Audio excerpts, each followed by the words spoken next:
This is a collections mystery problem. It's a good opportunity to practice reading somebody else's code, and it's also a way to get used to some basic data structures. So I'm going to go through and simulate this step by step, essentially doing exactly what the computer would do as it interprets this code. And so I see here that I have 3 different inputs that I need to try. And so I'm going to start, of course, with the first one. And what I'm going to do is, down here, I'll basically write exactly what would be in the computer's memory. So I see that if I start with this particular 2-dimensional array as my parameter, the first thing that's going to happen is that a new list will be initialized. It happens to be a linked list, but that doesn't really matter since we're using the Java Collections implementation. So that's kind of abstracted away. So I'll say that we have something called result, and at first it's an empty list.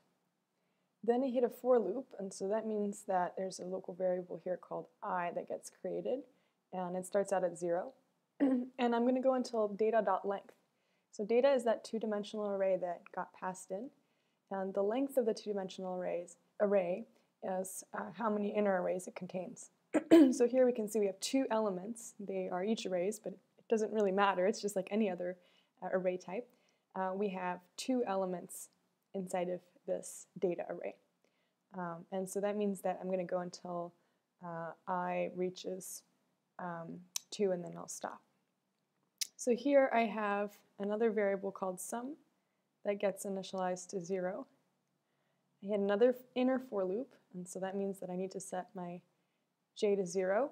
And here I'm going until data at I.length.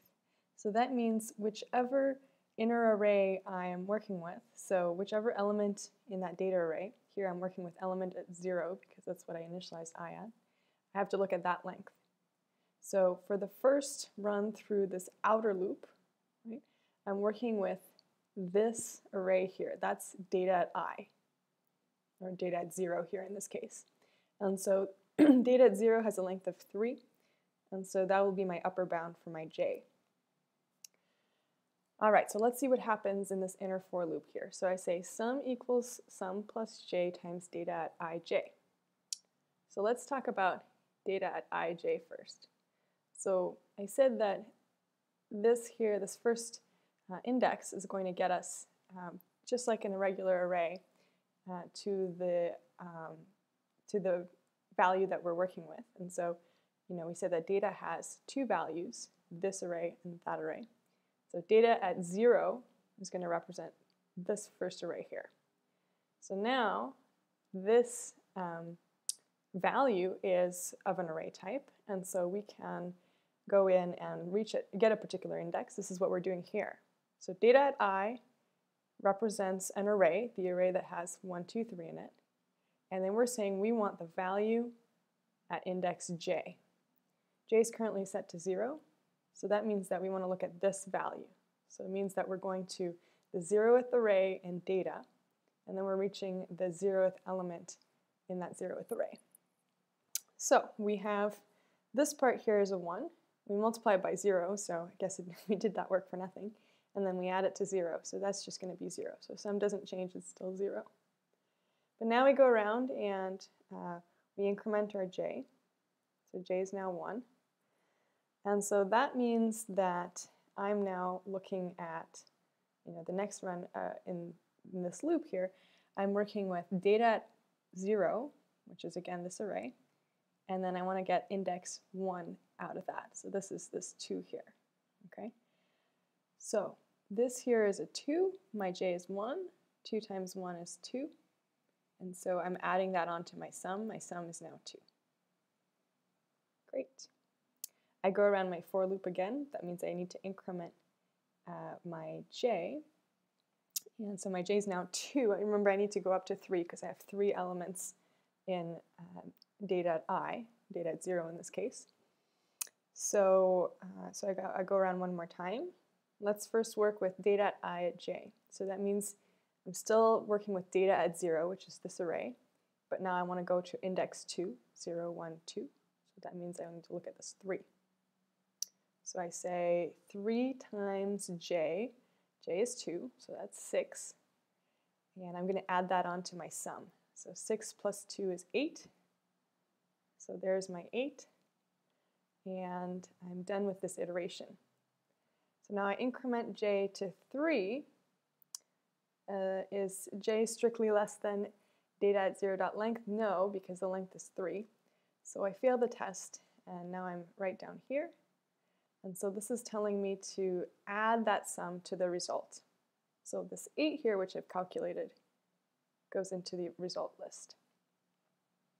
So that was my first iteration of the outer for loop, the for loop with an I. Now I've got to increment my I, so I increment it to 1. I check to see if it's strictly less than data.length. Data.length is 2, right, because we have 2 arrays inside of the data array. And so I'm okay for another iteration. So the first statement here tells me to reset sum to 0, so I'll just kind of cross all this out, set it to 0. I have a new j, so I'll just cross all this out, set it to 0. And j is going to go until it reaches the length of data at I. And so now data at I is 1.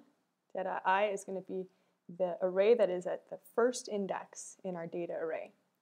So 0, 1. So we're working with the array that has 4, 5, 6 now. It has a length of 3, so I'm going to go up until 3.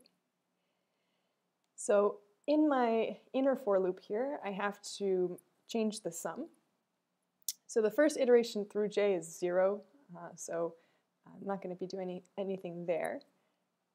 But then, so I can kind of don't have to worry about it.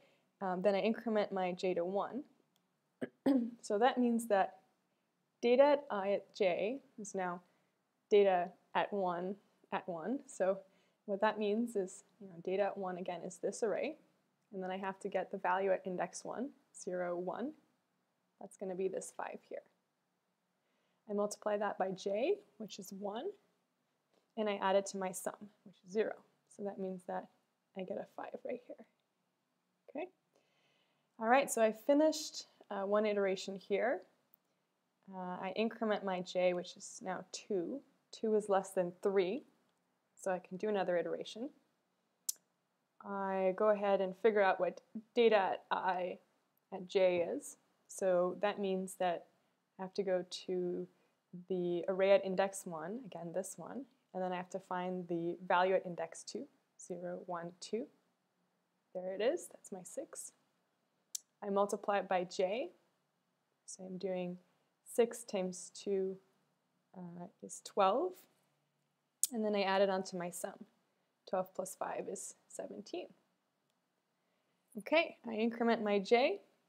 I get 3, which is not strictly less than the size of this array, which is also 3. And so I'm done with my inner for loop, and I go ahead and hit this statement, which tells me to add the sum to that result list. So I get a 17 here. All right, now I increment the I. So my I over here becomes 2. Is 2 strictly less than the length of data? Well, the length of data is 2 because, again, data contains 2 arrays. So no, it's not. I failed that test, and I drop down here and return my result. So this one is over, and this is what I would be returning here. 8, 17. There we go. So as you can see, I really went through this as a computer would, step by step, interpreting each sub-statement, making sure I knew where it came from and what its value would be. I think writing out the contents of the memory is really helpful, helps you keep yourself honest, and you're not likely to turn around and forget what one of the values was. So that's a really helpful technique. After a while, you may start seeing a pattern in what these pieces of code are doing. So if you do, then you can go ahead and just apply it. But I would say be careful. There's still value to running through it step by step because there might be some subtleties that you missed running through it the first time. That's how you approach a collections mystery problem.